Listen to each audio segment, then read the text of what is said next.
estimados compatriotas rusos, colegas y amigos uruguayos, quisiera compartir con ustedes algunas opiniones y la información de la primera mano referente a los acontecimientos en Ucrania. En los últimos días, en medios de comunicación occidentales, han aparecido muchas mentiras, noticias falsas, que necesitan dar explicaciones y aclaraciones. En estos días, la embajada recibe muchos correos electrónicos y llamadas telefónicas de parte de emisoras de radio, de televisión y personas particulares con solicitud de conceder entrevistas. Es imposible físicamente atender a todas ellas. Por eso quisiera responder a las preguntas más frecuentes en forma de este audio mensaje. Sobre operación especial militar de Rusia en Ucrania. Como ustedes saben, el 24 de febrero de este año, el presidente de la Federación de Rusia, Vladimir Putin, tomó la decisión de emprender una operación especial para proteger la población de las repúblicas de Donetsk y Lugansk, desmilitarizar y desnazificar el régimen ucraniano actual que llegó al poder tras el sangriento golpe de Estado en 2014. No es una acción contra la población que vive en Ucrania y representa de diferentes naciones, entre ellos los mismos rusos, sino contra las autoridades criminales ucranianas que representan amenaza real no solamente para las repúblicas de Donetsk y Lugansk, pero también para la Federación de Rusia. Los planes militaristas del régimen de Kiev, incluso sus ambiciones de obtener las armas nucleares, así como acercamiento de la infraestructura militar de la OTAN hacia las fronteras de Rusia, representaba una amenaza real y existencial para mi país. En fin, se trata de seguridad y supervivencia de Rusia y su pueblo. A pesar de esto, los medios de comunicación occidentales están difundiendo una descarada campaña de desinformación, manipulando la opinión pública en contra de nuestro país. Ellos siguen tergiversando lo que está pasando en realidad en Ucrania.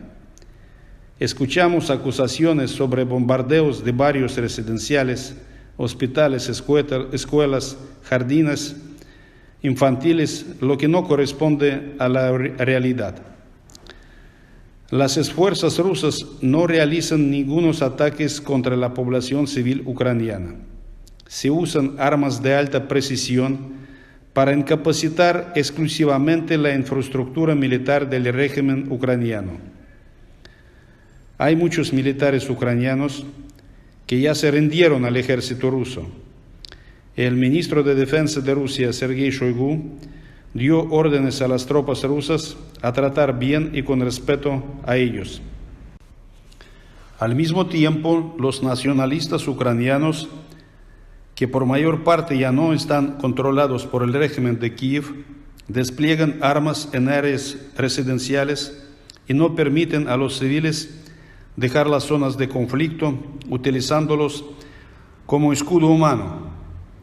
Según la información que tenemos, alrededor de 16,000 mercenarios de países occidentales y también los terroristas del Medio Oriente ya llegaron a Ucrania en los últimos días para apoyar las acciones subversivas de nacionalistas ucranianos. Según los acuerdos internacionales, estos mercenarios no tienen derecho al estatuto de combatiente o de prisionero de guerra. Por eso, lo mejor que puede esperar a ellos es la captura y juicio en tribunales rusos. Al mismo tiempo, los países de la OTAN siguen suministrando a las tropas ucranianas armamentos y técnica militar. Evidentemente, el objetivo de esta actitud es poner más gasolina al fuego de la guerra.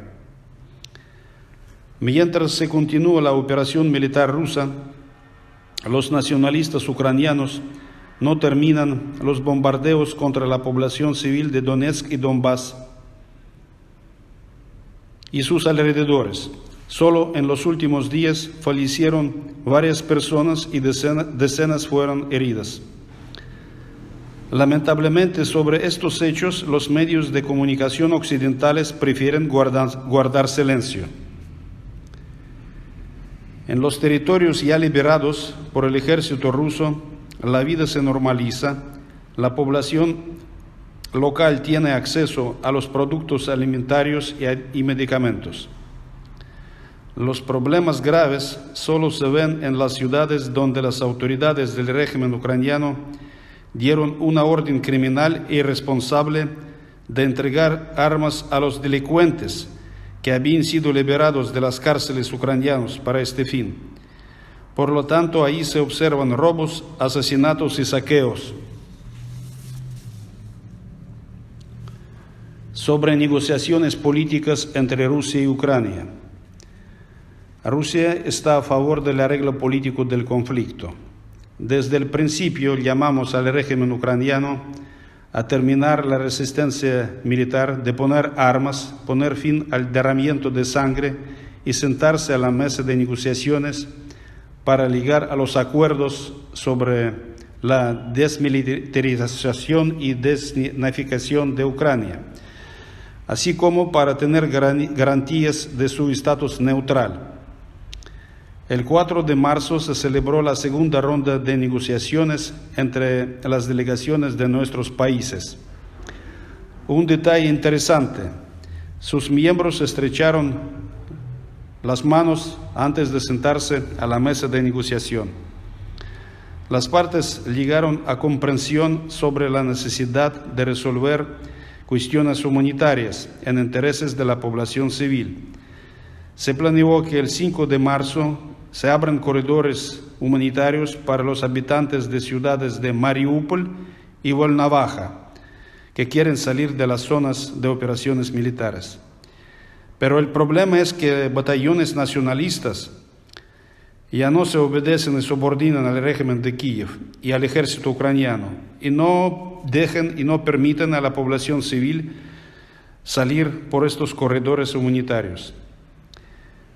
Esperamos que el diálogo razonable y constructivo de ambas partes continúe en los próximos días en intereses de la gente pacífica de Ucrania. Sobre suspensión de la emisión del canal ruso de televisión Russia Today. La embajada ya lamentó la decisión de las autoridades locales de suspender la emisión del canal RT. Realmente a mí me sorprendió mucho esta medida que fue tomada en un país como Uruguay, que tiene tradiciones democráticas, respeto al pluralismo de opiniones y libertad de expresión. Les invito a analizar esta situación desde otro ángulo. ¿Quién queda más afectado? ¿Rusia? Sin duda. Nos da pena perder el auditorio uruguayo. Pero esta medida se proyecta a los intereses de los mismos uruguayos, que pierden el acceso a una fuente de información alternativa para poder sacar sus propias conclusiones de lo que pasa. Repito, nosotros no imponemos nada a nadie, solo que ofrecemos nuestro punto de vista que pueda ayudar a tener un enfoque más objetivo y balanceado. Respetando las leyes uruguayas y las decisiones de sus autoridades, no nos queda otra que cumplirlas. Pero me pregunto, ¿cuál sería esta señal para la conferencia de la UNESCO con motivo del Día Mundial de la Libertad de Prensa que se planea en la ciudad de Punta del Este a principios de mayo? Sobre la situación en la estación nuclear de Ciudad de Zaporozhye. Salieron noticias falsas sobre un presunto ataque ruso contra la central nuclear Zaporozhye. En realidad, el 28 de febrero, las fuerzas rusas ya tomaron el control sobre esta estación. Pero en la madrugada del 4 de marzo, un grupo de sabotaje ucraniano abrió fuego contra las unidades rusas desde las ventanas del complejo de entrenamiento que se encuentra fuera del área principal de la central. En respuesta, las posiciones de los saboteadores ucranianos fueron neutralizados. Escapando, el grupo de sabotaje ucraniano prendió el fuego al edificio, provocando un incendio que fue apagado más tarde. Actualmente, la planta continúa operando regularmente. El nivel de la radiación es normal. Quisiera atraer su atención a lo siguiente. El mismo sentido común puede ayudar a comprender que Rusia menos que nadie está interesada en una catástrofe nuclear cerca de sus fronteras. Esto es otro ejemplo de la desinformación y la manipulación de parte de las autoridades ucranianas que recurren a las provocaciones cada vez más peligrosas para crear en el mundo un ambiente hostil acerca de Rusia.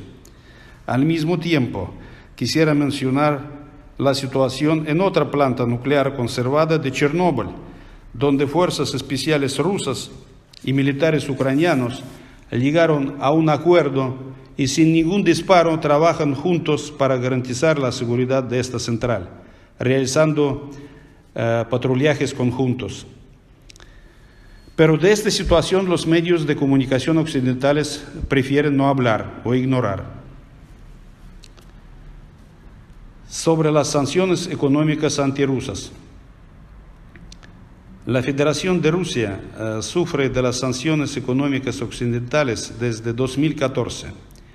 Ya estamos acostumbrados a vivir con esto y aún más pudimos sacar provecho, desarrollando nuestra propia producción en diferentes sectores de la economía, asegurando autoabastecimiento. El occidente colectivo hace tiempo planeaba aplicar a nuestro país nuevas restricciones ilegítimas.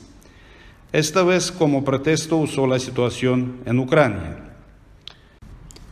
Durante la última semana, representantes del mundo occidental, en una histeria antirrusa, han introducido un nuevo paquete de sanciones drásticas contra Rusia y sus ciudadanos.